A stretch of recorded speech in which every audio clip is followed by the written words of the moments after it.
Tech Addicts 2025, Episode 18, A Plucky Pixel Perspective.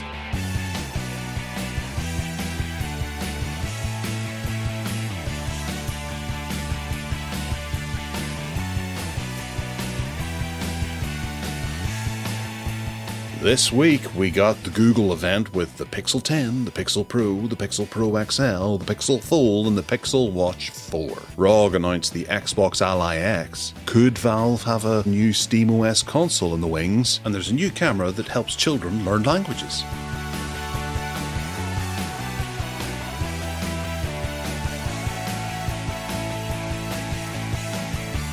Hello and welcome to the Tech Addicts podcast. I'm your host Gareth from rather sunny Northern Ireland, and melting up in the north of Wales is Mr. Ted Salmon. How are you, Ted Salmon? But we won't be miserable and unfriendly and miserable gits. We should just make the most of it and just get on with it and wait for the snow and the sleet and the drizzle to arrive in due course.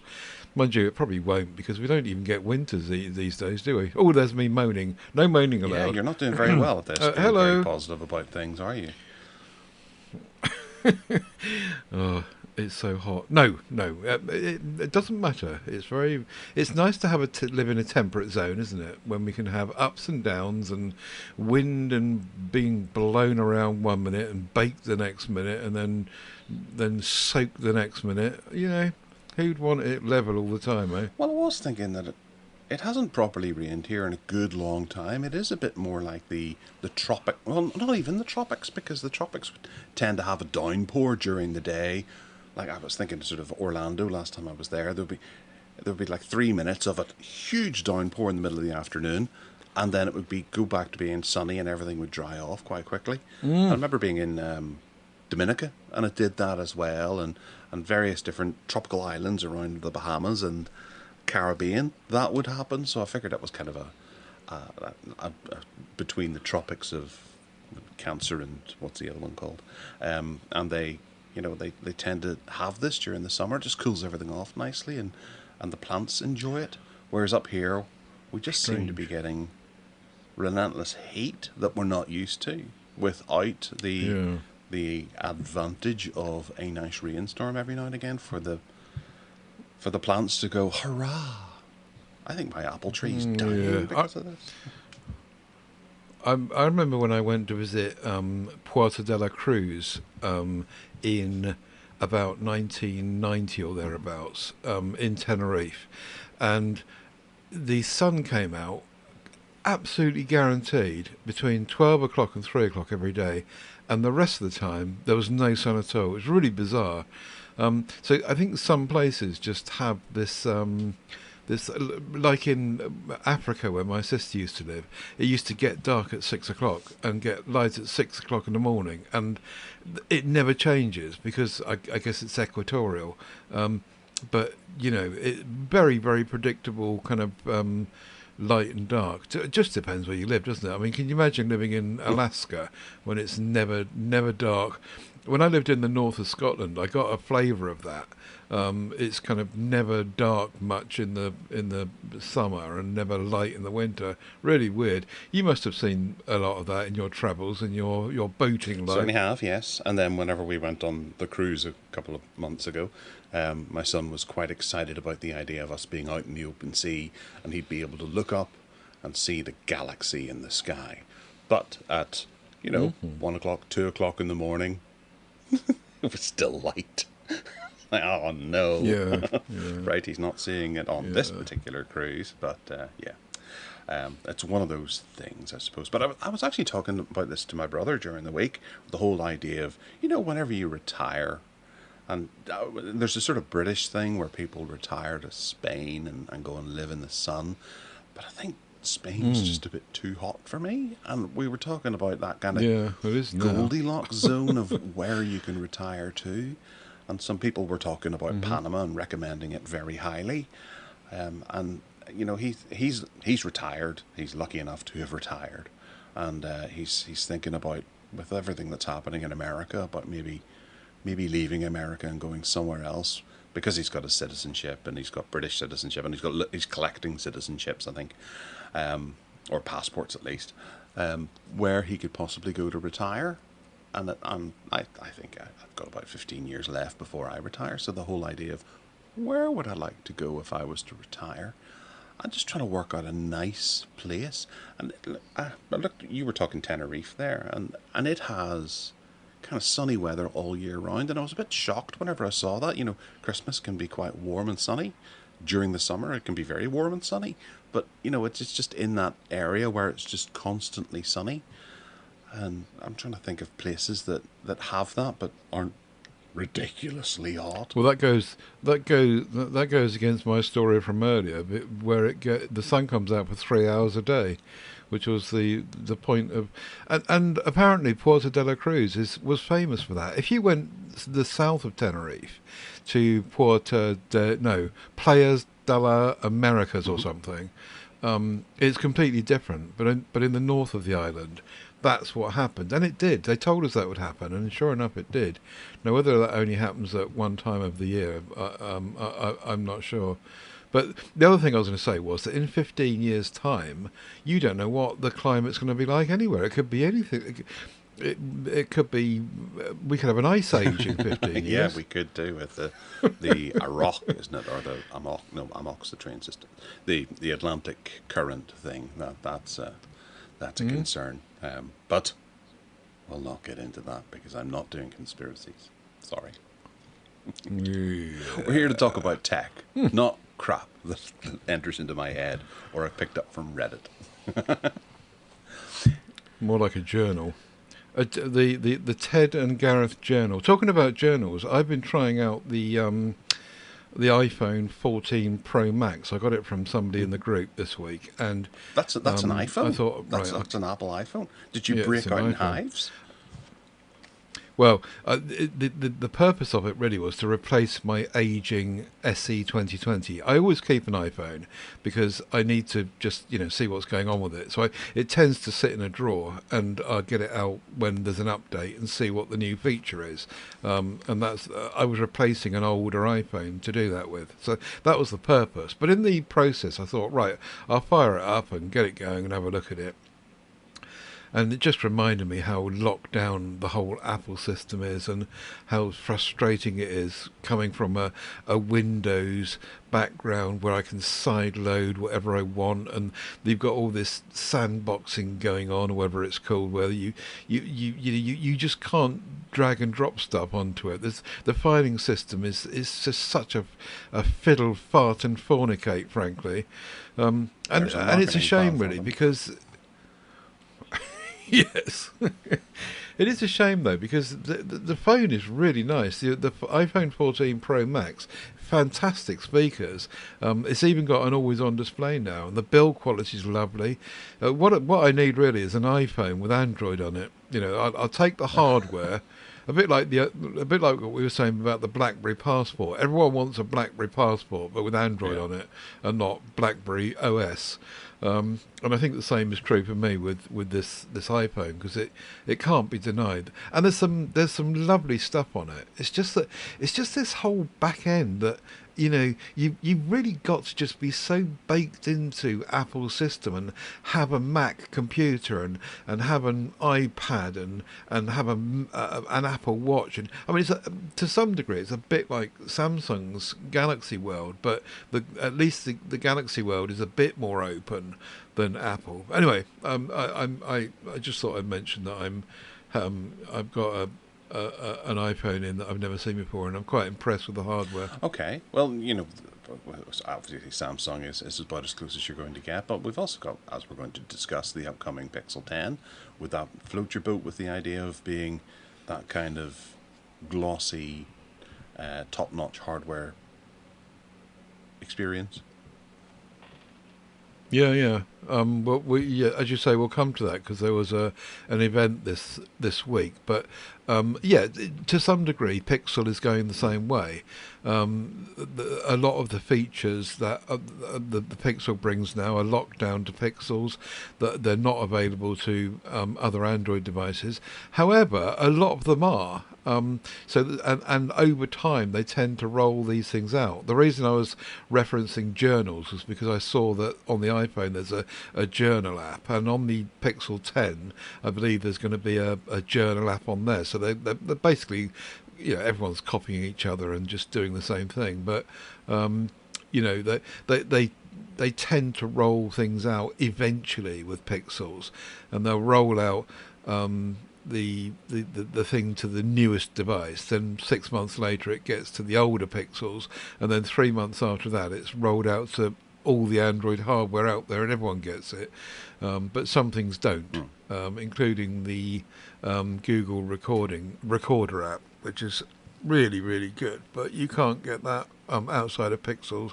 I'm waffling now. Your turn. No, you're all right. Well, we'll move on because we don't want to have any more of your waffle or your hash brown or your fried egg, which you're currently frying in the sun.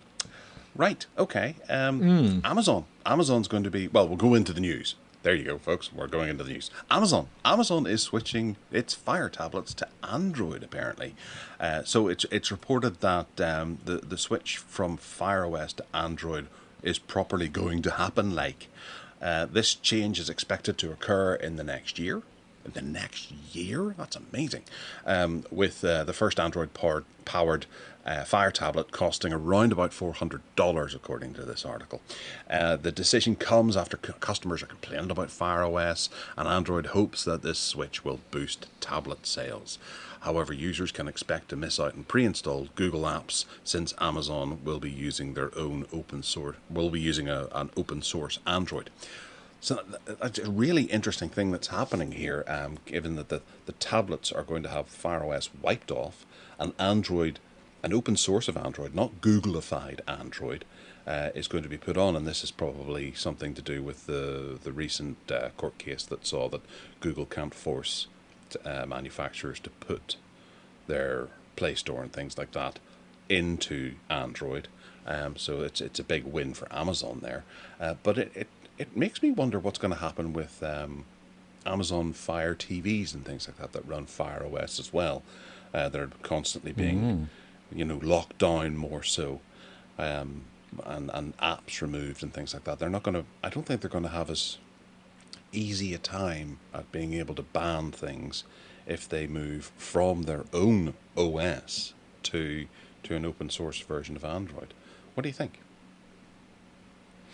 Yeah, I'd forgotten about TVs and any other things out there.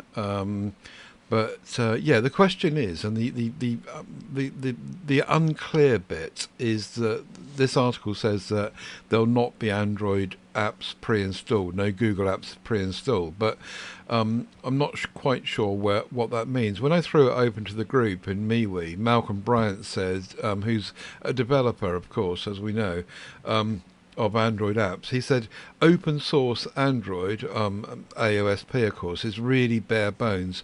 All OEMs to this point have supplemented AOSP with extra functionality in order to have a viable customer facing product, as we know. In particular, of course, there's Google Play Services, which gives access to the Play Store and many other core Android features. Google Play Services is not part of AOSP, but it seems extremely unlikely, says Malcolm, that Amazon would omit it if the intent here is to make this tablet a mainstream Android device. So I think the wise money here might be on, yes, they're going to keep it kind of bare bones as much as they can, and probably put their own software and apps over the top of it, but Google Play Services should be in there, and if people then want to install any number of Android or Google applications, they'll be able to, and they will run. It's just that they won't be pre-installed. So I think I agree with Malcolm. That's probably what's going to happen. Like even during the setup or there's a feature somewhere on the tablet to allow you to hit the button and Google Play services will download for you, and you can start using it. But yeah, I think that would actually be a very attractive deal for people who just aren't interested in Google Play services, and those kind of folks who are out looking for de-Googled phones. I mean, there's a new phone and operating system called Volla, I think it is, Volla, that's just been released. I've been seeing a few videos sneaking through on YouTube that are fully de-Googled, and you can put Google stuff on it if you want, but they're fully de-Googled, and you can use them without having to worry about giving over all your information to Google. But at the same time, using an Android tablet that's branded Amazon means you're giving all your information over to Amazon. So it depends on who you're the interesting bit will be the crossovers. Like, for example, Amazon Kindle. Are they going to allow people to install Google Play books? If they're going to open up the Google Play services, I don't see how they're going to stop people doing that. But that's going to be a main competitor. Is it? Is it though? Kindle. Do you think Amazon's going to see that as a competitor? Well, the thing about Google Play Books is that's being pre-installed on lots of e-ink readers now. So and e-ink readers are really taking off. There's so much coverage of them, and there's loads and loads of devices being pushed out. And yeah, as I say, the ones that are running Android, they tend to have Google Play Books already installed on them. So Kindle devices are obviously not going to have that. But I don't know. It was just a thought that went through my head.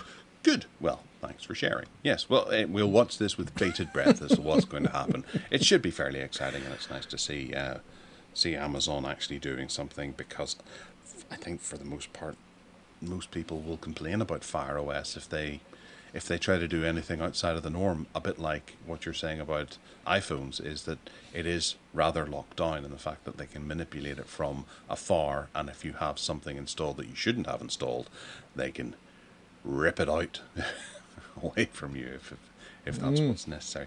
I've got glue all over my fingernails, I've just discovered, because I was gluing something last night. My fingernails are covered in glue. I didn't get any of my fingertips, and I was quite chuffed about that, but now I'm just realising it's on my fingernails. Don't know how. Right. Speaking of tablets, a tablet with... Back to the journal. Yes, a tablet with a projector is coming soon. This is the Blackview Active 12 Pro 5G, and it's been reviewed over on GSM Arena.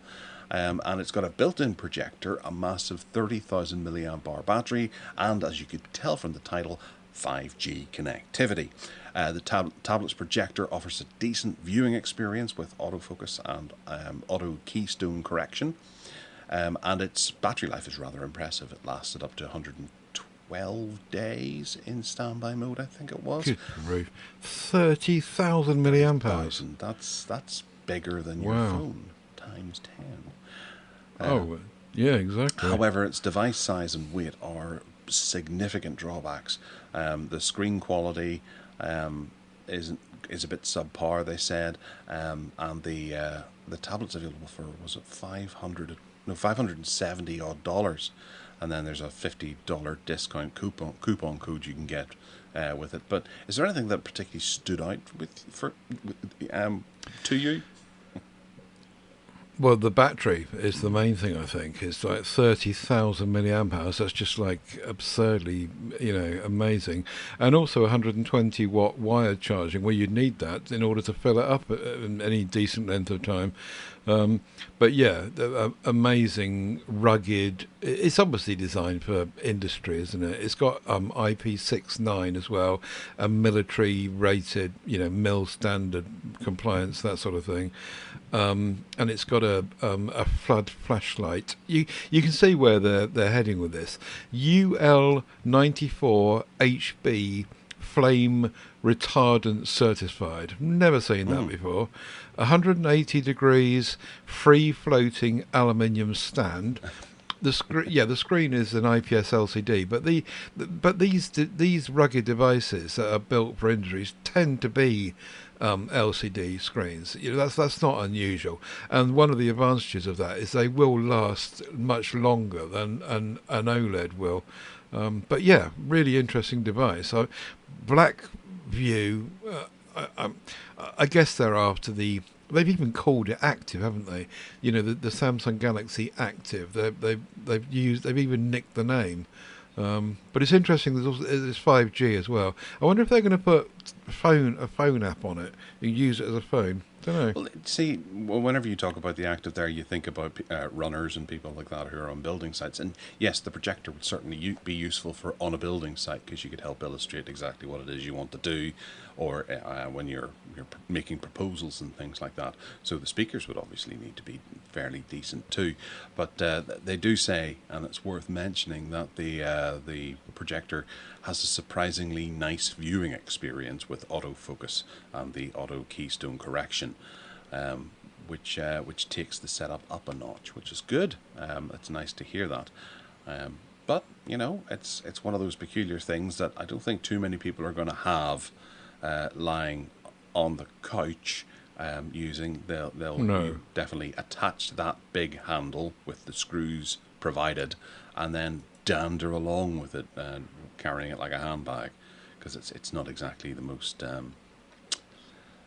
attractive looking tablet in the world. It's very utilitarian. Oh, I just realised that there's an Active 10 Pro as well, and that's got a great big 30,000 milliamp hour battery. So presumably that was last year's device. December 24 that was released. So there's if you start digging around on GSM Arena for these Active Blackview tablets, there's quite a few of them. There's an 8 as well, which was from the year before. I didn't know any of this, so bit of discovery here. Well, now you do, and the world is a better place for it, is it not? Right, okay, moving on to Dex, which is something that you might not have heard of in a while. This is an AI-powered camera. Haha, got you there, didn't I? You were thinking Samsung Dex, but no. This is an AI-powered camera device that is helping children to learn new languages, more so than Duolingo. So this is designed to help children, and the device uses image recognition technology to identify objects, translate words into selected languages, and supports 34 dialects. Parents can track their children's progress through a dedicated app, and the device is designed for kids between the age of 3 and 8 years old. You know, that kind of that crucial age where you want to be teaching your child a new language. But then I suppose that's me being an English-speaking person. Someone in a Spanish or French or some sort of emerging country may want to try to get their kids to learn English a lot quicker, so that they would have a step up in life, maybe. Dex is also features interactive stories, games, and a chatbot that allows kids to ask questions and engage in conversations. The device costs a mere $250 and has raised $4.8 million in funding. So good on them. Ted, what do you think about this? I think it looks really cute, and it looks really kid-friendly. It looks a bit like a Tonka toy to some degree, but it's obviously very clever. In the show notes, I'll put a link to a minute and a half YouTube video which explains really clearly what it does, and what, you know, that it shows this kid going around a garden and pointing this thing at flowers and seeds and stuff, and then entering into a dialogue with the thing, speaking to it, and it's giving the child different languages in terms of finding out what things are called in different languages. Probably best to just watch the video. It explains it much better than I am.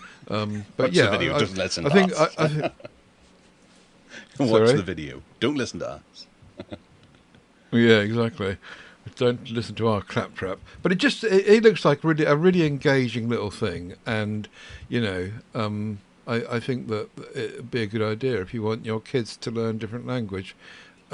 It's probably nothing you can't do with a phone, but it's the way it's packaged. It's like a big magnifying glass, a chunky magnifying glass, and it looks really neat and decent.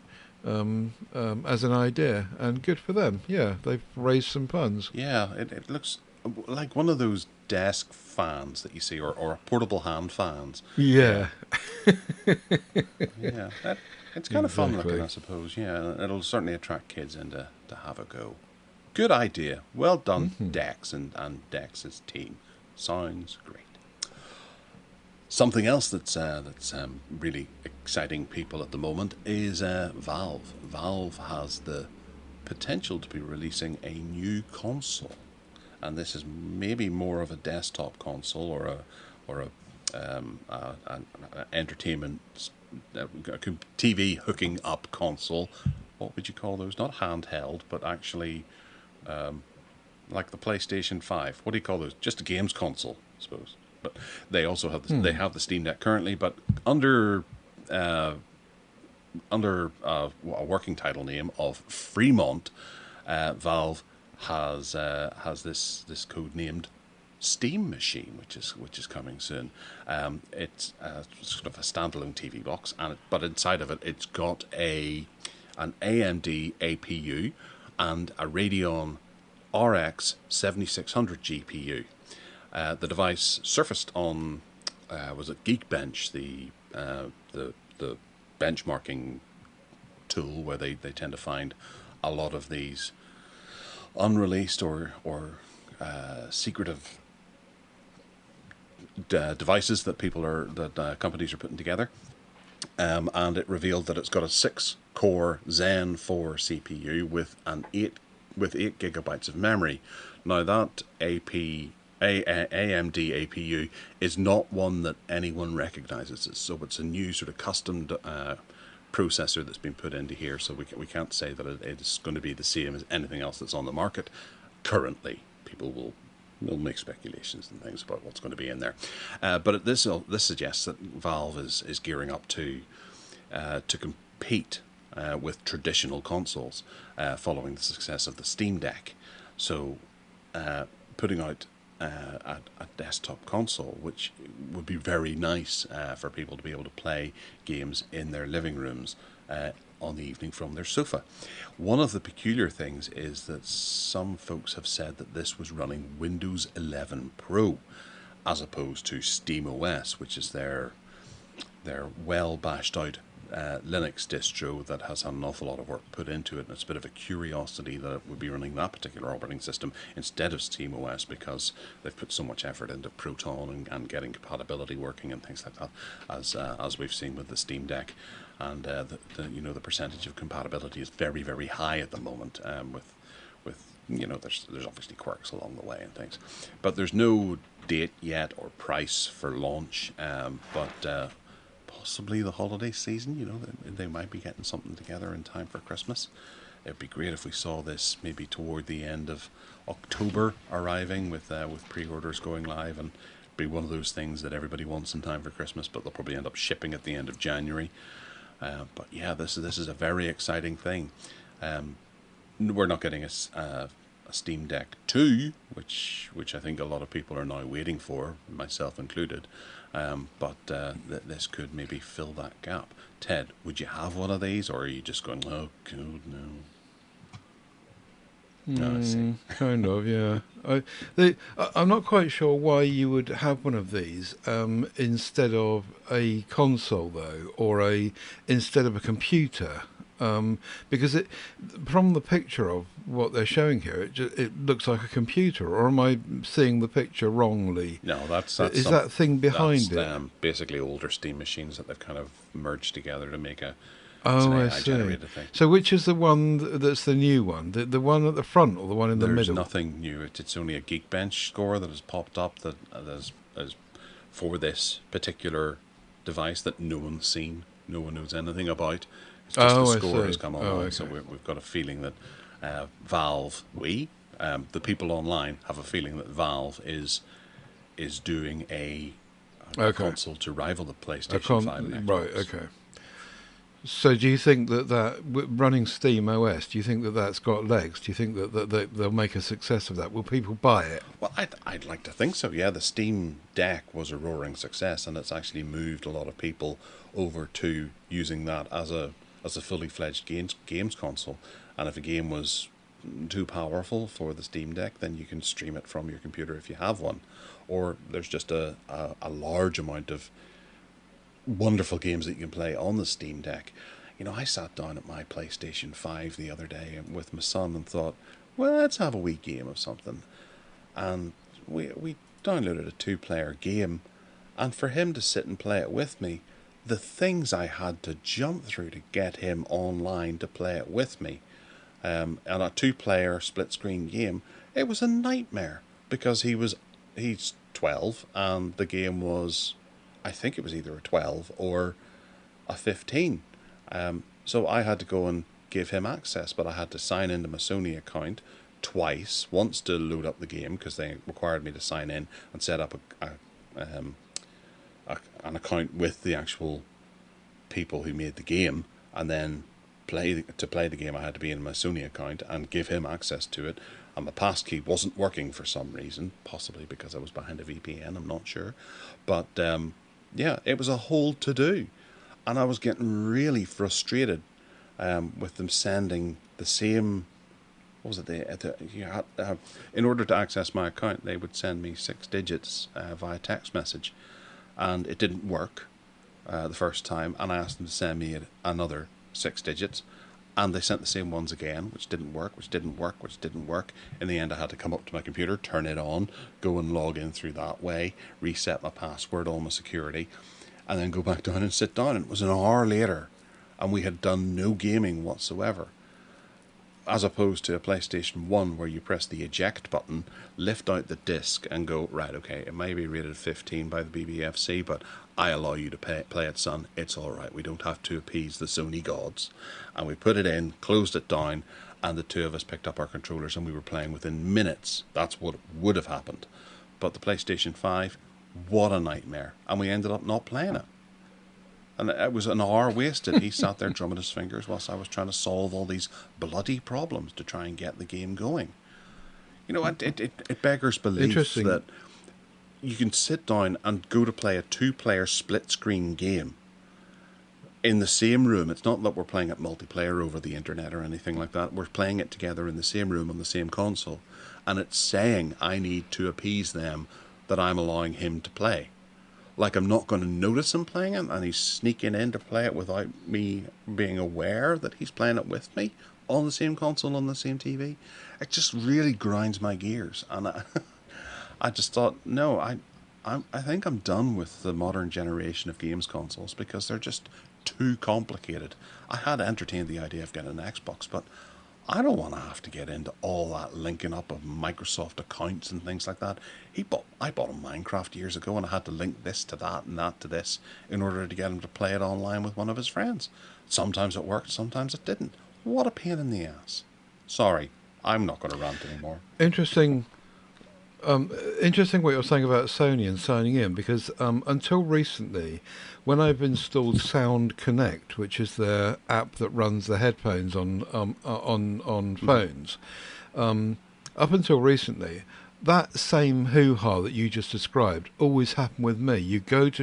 It makes you sign into your Sony account in order to get everything working properly. You go and get a code from them, you sign in, then you wait for the email for like about half an hour usually, and eventually it comes through, by which time you've given up and you've asked for another code. So then the next code comes an hour later, by which time you've tried the first code, and the first code has now been usurped by the second code. And that whole Sony thing, I remember time and again through setting up phones and putting Sound Connect on them, was a nightmare. But I have to say that recently, in the last probably 3 months, it's been much quicker and slicker, and the code comes through by email much more quickly than it ever used to. But they obviously are a bit kind of behind the times, I think, with that whole system, aren't they? I think they are, and I know I didn't help things by trying to use my passkey whilst behind a VPN. I just didn't like that. And I have to go and turn my VPN off in order to do that. And I suppose that is understandable, but at the same time, if you took your PlayStation 5 with you on holiday, what are you supposed to do? You'd have to use a VPN to be able to pretend that you're in the UK. Whereas the PlayStation 1 and 2, you'd just be able to throw in your haversack and away you go. Yeah. Yeah. Anyway, that's enough gaming. Wait, no, it's not enough gaming because we've got another gaming one. The ROG Ally, or the ROG Xbox Ally and the ROG Xbox Ally X are going to launch on October 16th. Right, that's a bit of a tongue twister. Okay, so the ROG Xbox Ally and the ROG Xbox Ally X handhelds are possibly going to be arriving in multiple countries, offering an ultra-efficient performance and a long battery life. The devices are powered, again, by AMD processors. AMD seem to be slaying it here in the gaming world, and have come with various memory and storage options, so you can pick various bits and pieces as to what you want in it at a higher cost each time. Microsoft Gaming and Asus have collaborated to develop the ROG Xbox Ally series, which will be available in various markets and additional regions to follow in early 2026. The devices are optimized for handheld gaming, and there are thousands of PC titles compatible with the devices. Now, we've seen quite a bit about this because Microsoft have actually done quite well at developing a portable handheld operating system. I think that they might have noticed that SteamOS is actually gaining quite a bit. Not a massive amount, but it's enough to make them go, hang on a second, we need to do something like what they're doing. So they've gone away and gone back to the drawing board and developed Windows, a portable version of Windows to run on this quite nicely, and you can click back to a full sort of Windows 11 home type environment, so you can use it as a portable computing system as well. But the gaming side of it seems to negate the need of a lot of the systems that Windows 11 might actually have running in the background to slow things down. So there's some buzz around this operating system that they've got on here that it seems to be quite advanced and well thought out. What do you think, Ted? Did you watch, was it the Friday Breakdown, I think, featured this as well? Did it? Did, yeah. You usually watch that, don't you? I do watch it, and maybe I just switch off when it comes to gaming because I just don't remember him talking about that. I remember other articles on there. Do you know what we need to do is we need to have a special Tech Addicts edition like we used to a while back, where you get someone in that is into gaming who can talk to you about this stuff, and not some shady oik like me that doesn't know a first thing about gaming apart from what Mario's up to. So I'm sorry, I can't keep up with you on this gaming stuff. The handheld, however, I will say physically looks really nice, except I can't quite work out. It looks very much like a Steam thingy, doesn't it? A Steam Deck. And I guess that's probably what they're after, isn't it? Competing with that. Does the left and right paddles thingies come off? Control thingies? I don't know. It might do. There's a good possibility. Know. Yeah, we don't know. Right, okay. If it doesn't, then people will work out a way to get it off. The Ally, we had an Ally, didn't we? Just a while ago, we spoke about it on the show. Yeah. Was that a lower end Ally? No, that was just their typical one. That was out sort of. It was a bit like the Steam Deck, and they made it compatible with SteamOS quite recently. But Microsoft have gone to Asus and worked this out with them so that they have an Xbox version of it. Because they do want an Xbox handheld on the go, and this seems to be a really good solution. So maybe it's physically the same as the original then. It's just that it's all software based changes, is it? No, this looks like it's been designed from the ground up with Xbox in mind, because there are notable differences between this and the previous generation of ROG Ally. Okay. Yeah. Have I made a laudable attempt at keeping up with you? Superb, amazing, wonderful, very good. And I have made a decent attempt, having found what do you call them? Is it a buffer board or a memory memory board? A memory board that you can use to file your nails to get glue off. Emery, that's what it is. Right, yes, I found one of those. Yeah. My wife must have left it on the couch. Well, that's the important thing. Sod the tech addicts. We'll worry about your nails. Well, I've got the glue off. I think it's they're feeling quite smooth. Actually, I could do that more often. Oh, isn't that lovely? Well done. I could charge people and do it for them too. Oh, my nails. Right, okay, moving on. We're going back to a little thing that we discussed before, and that's the Honor Magic V Flip 2, which has been unveiled with a 200 megapixel camera. 200!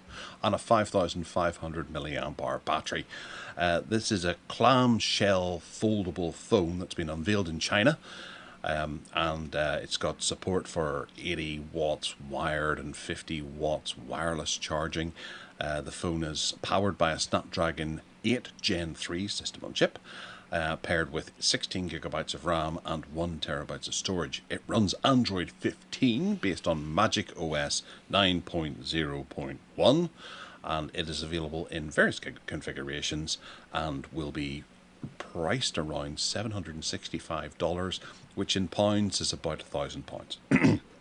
And it's currently available for purchase in China. It's a lovely looking device. Ted, you want one of these, don't you? It will come to other regions very quickly, no doubt at all.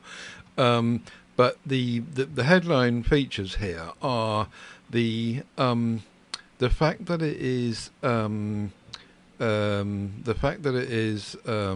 5,500 milliamp hour battery.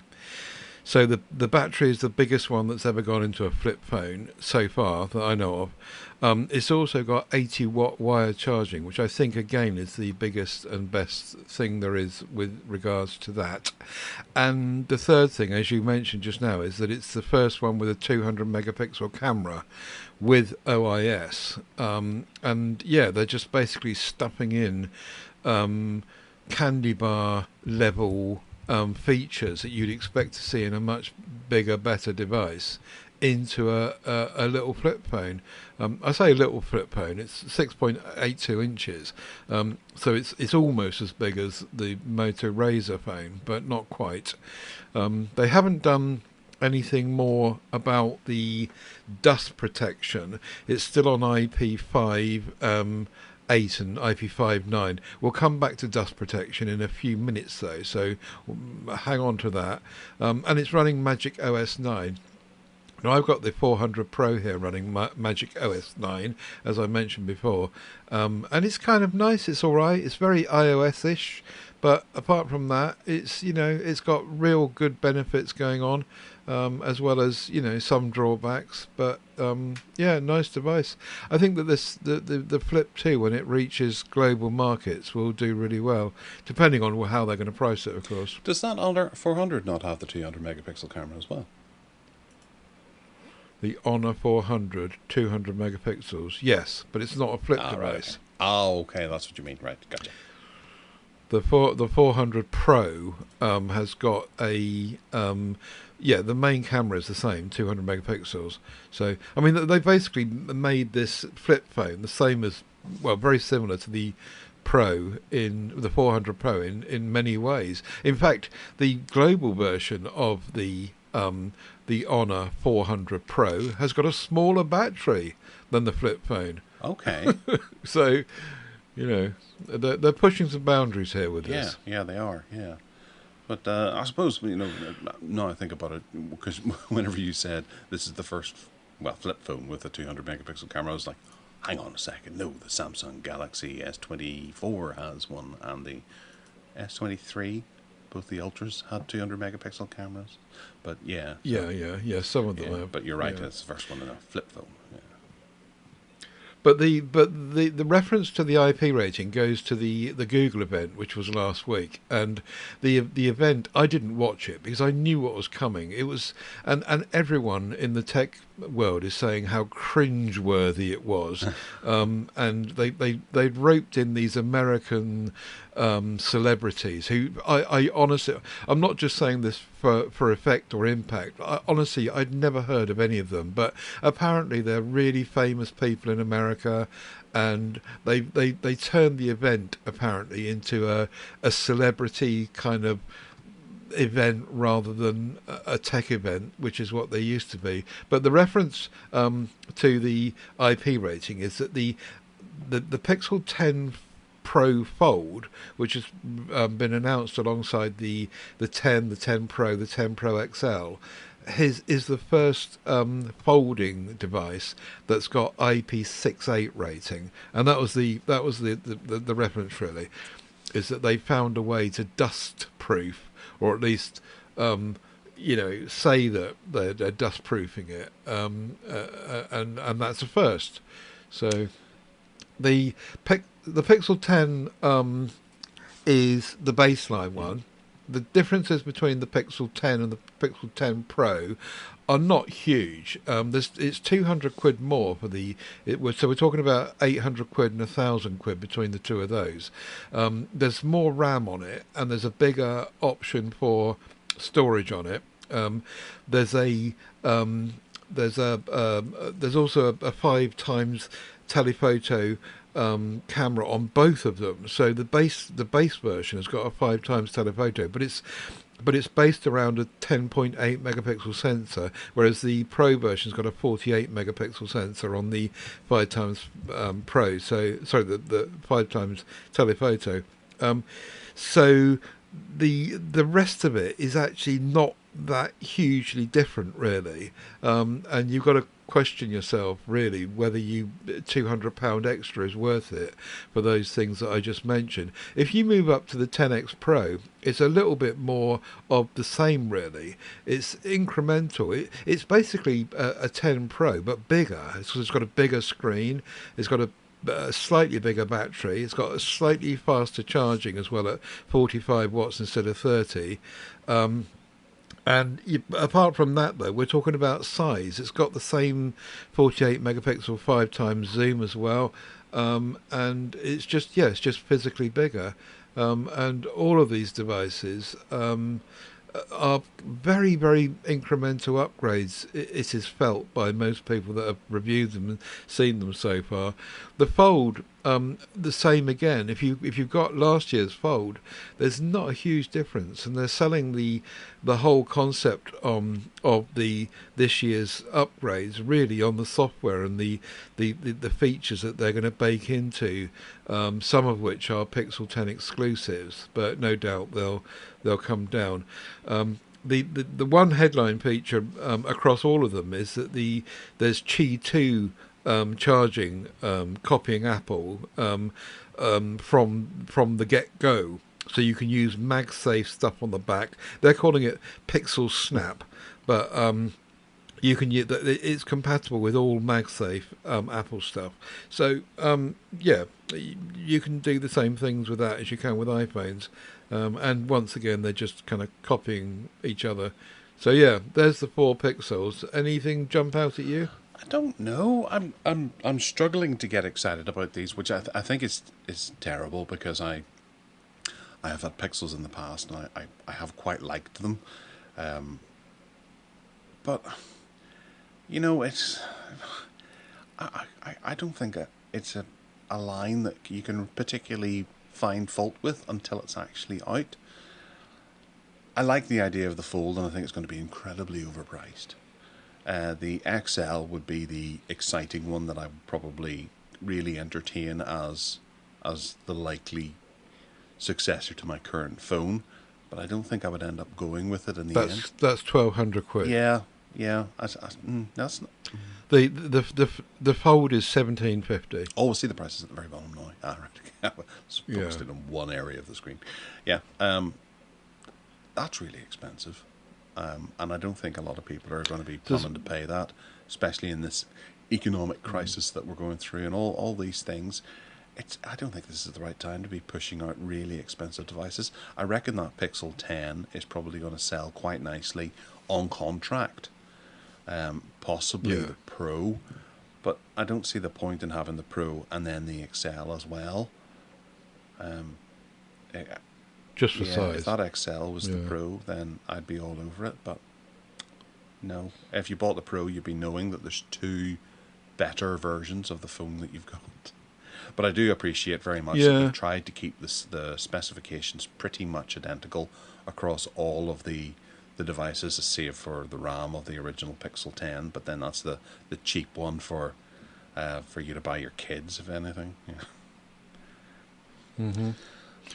Yeah. I think you're right. It's just incremental updates, and Google have gone on record this week as saying that they're not going to be majorly redesigning and rechanging stuff for 2 to 3 years. So they might push out new devices, and so on this basis, this design was on the 9, pretty much with the camera thingy on the back as it is. It was on the 9. It's going to be on the 10, and it might well be on the 11 too. So they may not be making any serious changes until the 12th generation Pixel devices. So that's the way it is, and that's what Samsung have done largely, and it's what iPhone have done largely. So and if you walk into they're all doing the a same phone thing. shop like Vodafone or something like that on the high street, and look across them and decide which one you're going to go for, there really isn't terribly much choice, and they all keep their prices pretty much the same. So there is absolutely no there's no inspiration here. There's no desire for the companies to have to really make something that's going to turn heads, because they just know it'll sell, and they look to sell to their already established customer market. And Samsung, they'll be happy enough just to carry on with the same kind of numbers. A little bit of growth is what they want. They want to eat into those iPhone profits. They want to eat into the Pixel profits. And each year, they don't have to do anything particularly revolutionary, and they're all just happy enough bringing in the amount of money that they're bringing in. So there's nothing really spurring on the drive for them to reinvent the wheel here. It's just the same old stuff with a, as you say, incremental update and the shoving of features in, because features are a lot easier to develop than sitting down and looking at the hardware and working out how to fit things in better and what they have to do away with to be able to put in a larger battery or whatever. Indeed. Some people might be drawn to the new Pixel Watch, though, which has got a slight redesign on it. Apparently the screen, the outside of it is more domed. It's got a brighter display for one thing, smaller bezels, and they've made it it's hard to describe. I haven't seen one obviously in my hand, but it's technically the same size, 41mm and 45mm options. But they've domed. I guess that means it's going to be slightly fatter. And I like the design of the Pixel Watch 3. I've got one here, and it's really nice. But again, incremental changes, slight redesign of the outside of it. They've added they've added satellite SOS into it if you live in the right country and you have the right operator and all the rest of it. And also they've made it kind of repairable. So you can, for example, with a screwdriver, you can take out the battery and replace it quite readily and easily, I understand. They've also changed the charging system, so you now put it sideways in a little kind of standy dock thing, whereas previously you got this puck that goes on the back on my one. And I think that's going to be standing, looking at you. The display will turn round like an iPhone does and give you, the clock and time or whatever and date. Anyway, and apparently that's going to be 349 quid starting, depending if you want Wi-Fi or 4G. 4G, or is it 5G? No, I think it is still 4G. But anyway, what watch have you got at the moment? One made by Maserati, actually. No, I don't have a smartwatch at the moment, but this one, got me a bit more excited than the actual phones. I felt a lot more excited about this. I think this looks like it's finally really come into the mainstream, I would be happy to have one of these on. And it's primarily because of some of the watch faces that they're showing that add in a sort of a rotary effect to the outside of the watch that makes it look more substantial, makes it look more like a, forgive me for saying this, but more of a manly watch that I would want to wear on my wrist. I do feel that the previous Pixel watches have all felt a bit like something you might get out of one of those crane machines at a fun fair that, you know, pick up a watch and, you know, if you're lucky if you win it or something like that, or, you know, it's a cheap smartwatch that you buy off AliExpress. This does look like it's going to be more of a beefy alternative that is vying for your wrist. I like this design, and especially seeing some of the images of it paired with a more substantial strap rather than the fitness strap or the wee rubbery silicone one that comes with it. It feels like a beefier watch to wear on your wrist. So I am excited about this one, and I would quite like to have a go with it. It's priced quite nicely as well. It's beneath that of the desirable Samsung Galaxy smartwatches. So this might actually push the Maserati off my wrist. Maybe.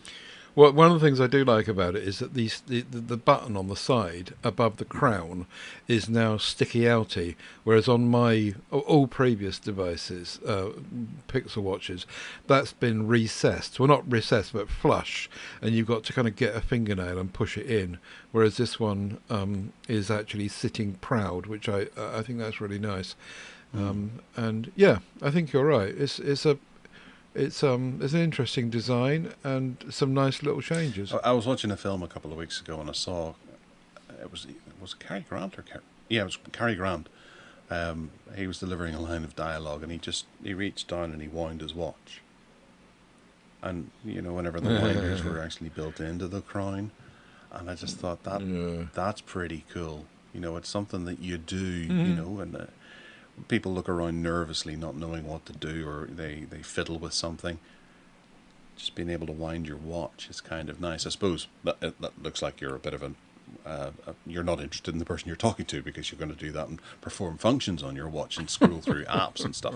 But it was just the idea of winding the watch while it helps you concentrate on what you're saying and things like that. That was quite a nice move. So I like the idea of being able to twiddle the crown. I've got a windy watch. Yeah. It's an automatic movement, so it should charge itself by just having it on and moving it around. But if you want to, you can get the crown and you can wind it up, and by that means as well. And it's made by Victorinox, and I've had it for decades. It's a really old watch. But yeah, it's a lovely watch, and you're right. It is nice to wind the crown. Yeah, it's a cool gentlemanly type thing that you can see them do, and rub the face with a handkerchief that's kept in their top pocket as they put away their monocle and pick up their cane. So that about brings us to the end of all of the news that we're going to talk about on this particular show, but we're going to go into Ted, because you bought something out of your bargain basement last week. Last week. Yeah. I did. Yeah, last week. I couldn't resist it. My own bargain basement, the Pixel tablet. It was on sale for $379, and I was offered 5 months to pay. And it's the 256 gigabyte version, as I said last week. Now, the downside of this, I mean, it's basically half price. Well, not quite half price, but the downside is that it won't get Android 17. So it's now on Android 16, and it's basically finished for OS updates unless they change their mind. But it's really, really nice to use, I have to admit. And it's not going to go out of date in terms of not being usable. It just won't get new features as they go forward. Google, again this week, have announced that they're not developing a tablet. The Tablet 2 and the Tablet 3 that's been bandied about, well, it's not going to happen anytime soon. And Google, as I say, have now said that they're not interested, that they don't see a marketplace for tablets at the moment, so they're not actively developing it. So the point is that there won't be another replacement for this, and so that's where my hope is, that they might say, well, we'll put Android 17 on it, because we're not bringing out a new one to tempt people to buy a new one, so we'll give them a bit more. Anyway, we'll see.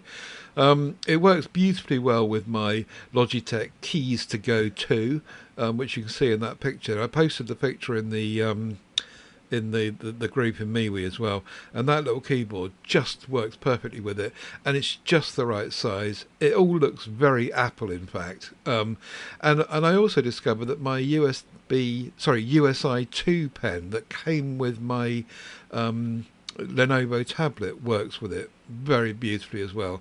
And it works really, really well. The speaker dock comes with it, so the £379 included the speaker dock, and with that, to be honest, without the speaker dock attached to it, the sound is not that great. My Galaxy Tab S8 is better, and the Lenovo Tab Plus that we both got is significantly louder. But when you clack it onto the speaker, it's a really good bassy, rich sound, and it just sounds really, really nice. So I like it very, very much. So yeah, I'm kind of locking myself into, like we were saying earlier, really locking myself into the Pixel world, with watches and tablets and my Pixel 9 and my Pixel Fold, and I'll be as bad as an Apple person soon by locking myself in. Really nice though. I like the tablet a lot, and I'm using it a lot as well. I wasn't sure if I'd use it, but I am.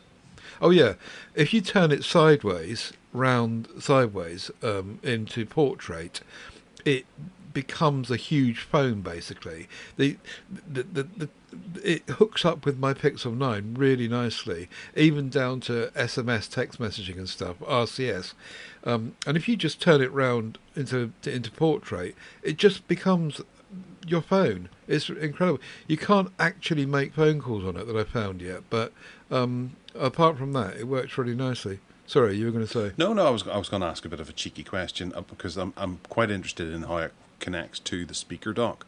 And is there a way that you could accidentally put it on a wee bit skew-if, or does it click it and then it's fully in that horizontal? Really strong magnets.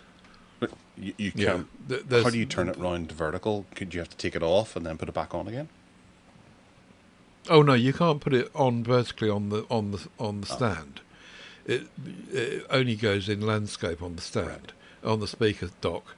But yeah, it's got pogo pins on the back for data connection, and in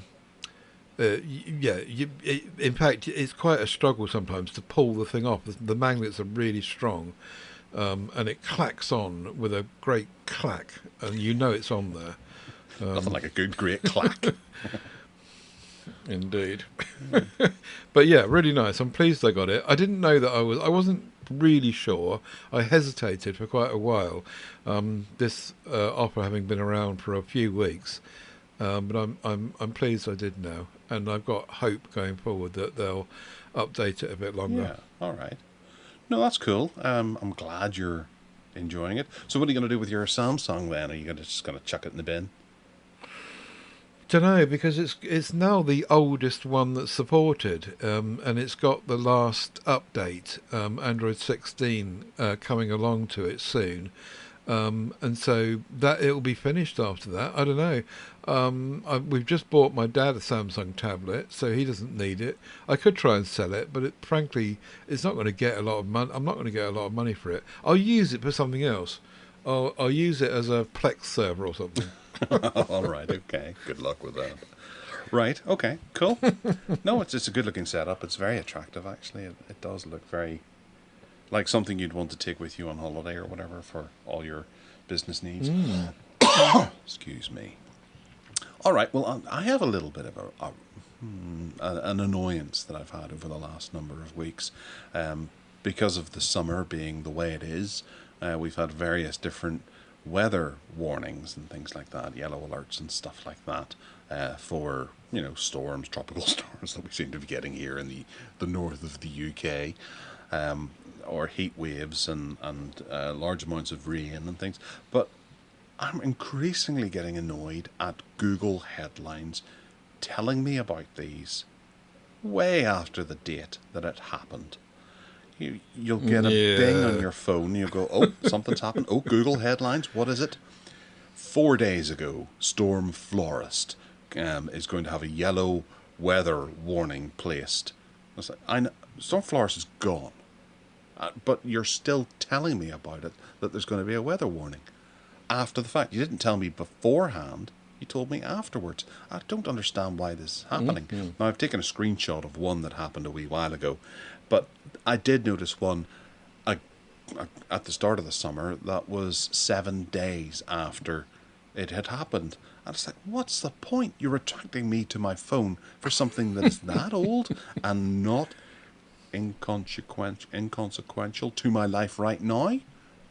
That is inconsequential? No, never mind. It's not important anymore. It's gone. It's dead. But you are taking time away from what I could be doing, ruining my concentration to tell me of something that did happen last week. And it's really, really irking me. I don't mind it with the news, where it might have a headline that will remind you of something that's happened. But whenever it comes to a weather warning, 7 days or 4 days after it happens is not on. You sound like that you have dealt with this as well, or experienced this too.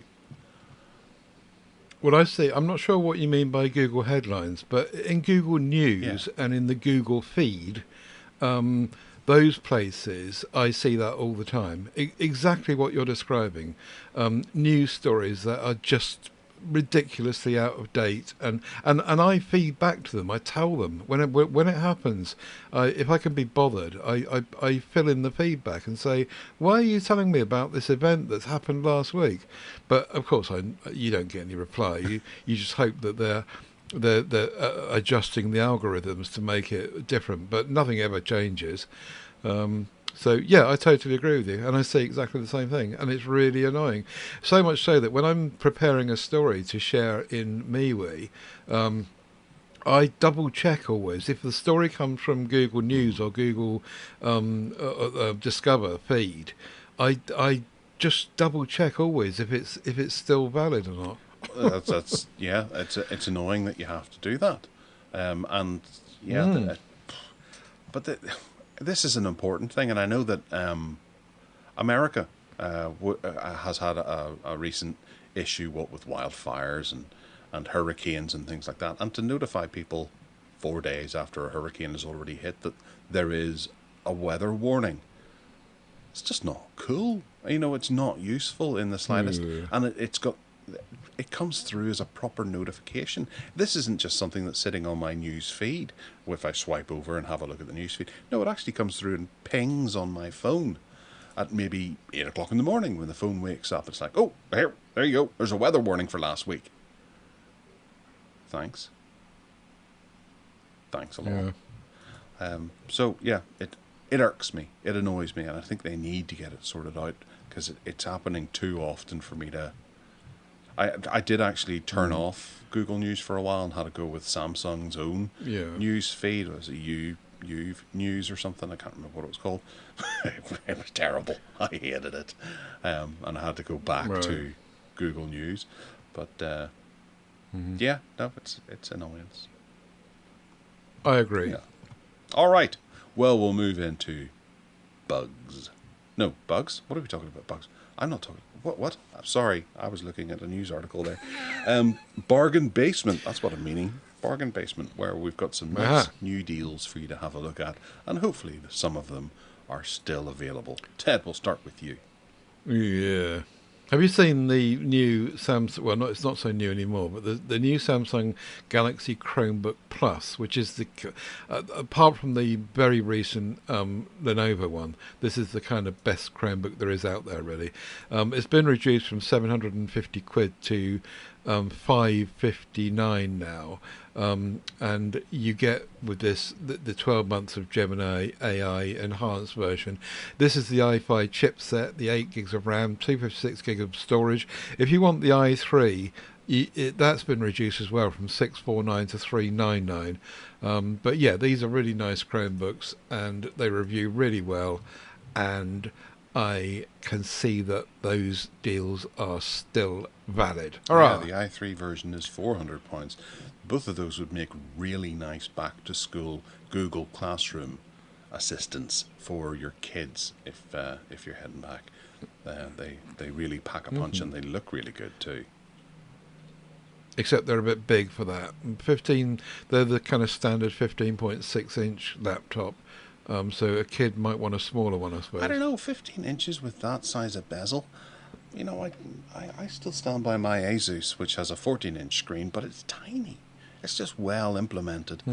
I don't think this is going to be too huge. It'll fit in a school bag, certainly, and it'll probably give them a little bit of an advantage if they're learning in class, as opposed to someone who's sitting beside them with a 10-inch tablet or something like that. Yeah. Nice one, yeah. Or a Game Boy. Because they run Google Classroom as well. Well, what you could do is if that has a HDMI out on it, you could take it home and hook it up to a Lenovo Legion R24E. This is a 23.8-inch gaming monitor, which is full HD, 1080p, 180 Hz, IPS, 0.5 millisecond, and it's got HDMI and DP on it. It features AMD FreeSync as well, and they say that it's compatible with the PlayStation, Xbox, and PC. But it's down in price to £59. Wow. That's something. Really is. There is another version of it which goes up to 240 hertz, which is down from £170 to £120, if that floats your boat. But I think that's incredible, and it's got an angle poise to it as well, so you can ergodynamics or whatever it's called. It looks good too. This looks like a pretty beefy and exciting desktop screen that you could have there. There's Kensington lock on it, 3.5mm audio on it too as well. So yeah, this is a good setup for someone who just needs cheap monitor for 60 quid. An LCD. The LCD bit came up in the week, and people were talking about OLED monitors. But to be honest, I've got an LCD monitor, and I obviously your domestic monitor is going to be in a room that's not too bright. I don't really see the have you got an OLED desktop monitor, or is yours LCD? It's LCD. Yeah, I don't think it's a big deal, really. Do you? Not really, no. I might do if I ever have an OLED. I might notice the difference, but I haven't had the fun to be able to go and purchase myself a nice big OLED, so I don't know any better, and I think I'm better for that. Okay, well that's a really good price anyway. The new Chromebook, I'm on a Chromebook roll today. The new Chromebook Duet 11, the one with the Compagno 838 in it, which is has been much well reviewed in the last 6 months since it's been out, is now reduced amazingly from 369 quid, although to be honest it's mostly at 299 it sits, to 242 quid. Not only do you get the little Chromebook with this, but you get the bundled keyboard, the folio stand, a USB Pen 2, which I was talking about earlier on. Now it is the 128 gigabyte 8 gigabyte version, which I've never actually seen the 256 gigabyte version in the UK. I'm not sure you can get it, but anyway, most people won't be bothered about that on a Chromebook. Yeah, but worthy of note, I think, because I've not seen it that cheap before. 242 quid, and you get an awful lot in that little bundle. So, yes, another back to schooler maybe. Yeah, and I'm actually being offered £48 and 42p for 5 months. So if you need one for back to school, and you don't, because you're spending all the rest of your excess cash on the uniforms, this might be a better option for you. Nice. Indeed. Nice.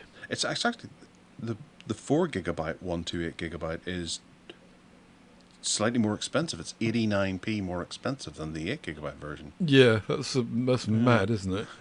Good that they looked at that. All right. I realise it's been a couple of months since I think I've done a smart plug, but yep, there's cheap ones on Amazon at the moment, and it's the Tapo my favourite brand of smart plug. These are the energy monitoring ones, and they're down in price from something.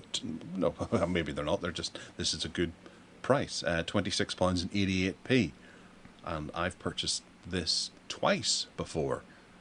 I don't seem to think I've got 8 of these. Maybe I do. But yeah, I really like these. They implement nicely into Home Assistant. They have a nice app that has a lot of nice little features, and keeping all of your plugs in the one app just makes them so much easier to use, because I just gradually swapped out all of my home plugs and put these in their place, and because they're energy monitoring, you can do a lot more with them. I really like these, and I might get myself another set, because I think there's a few plug sockets in the house that don't have them yet. Not that they have anything in them. I might put one in the shed as well, to see whenever I'm drilling and cutting things with my bandsaw how much energy I'm pulling down. Yeah. I've got a set of 4 of these, but they're not the energy ones. They're just the ordinary ones. But yeah, the only use that I have for them is lights, really, to be honest. But and also these ones are not Matter certified, which means I found out this week that you can't schedule lights in the home, the Google Home app. You can only schedule lights in the Tapo app. But if you get Matter registered or certified ones, you can do it in the Google Home app. It's a bit of a minefield, to be honest. I was trying to get my head around it this week, but yes. Well, the main thing is that I'm trying my very best to move away from that Google Home app, because it's terrible. I think Gemini was pushed out this week to it, wasn't it? To all your yeah, I think it was. Yeah. They should be running Gemini, your smart home speakers. But I just, I think my Home Assistant setup is much better than anything inside of that app. It's a lot easier to navigate, that's for sure. And you can do scheduling through the Tapo app and through Home Assistant, so they're fine. Just not Google Home. Anyway, what's next? Right.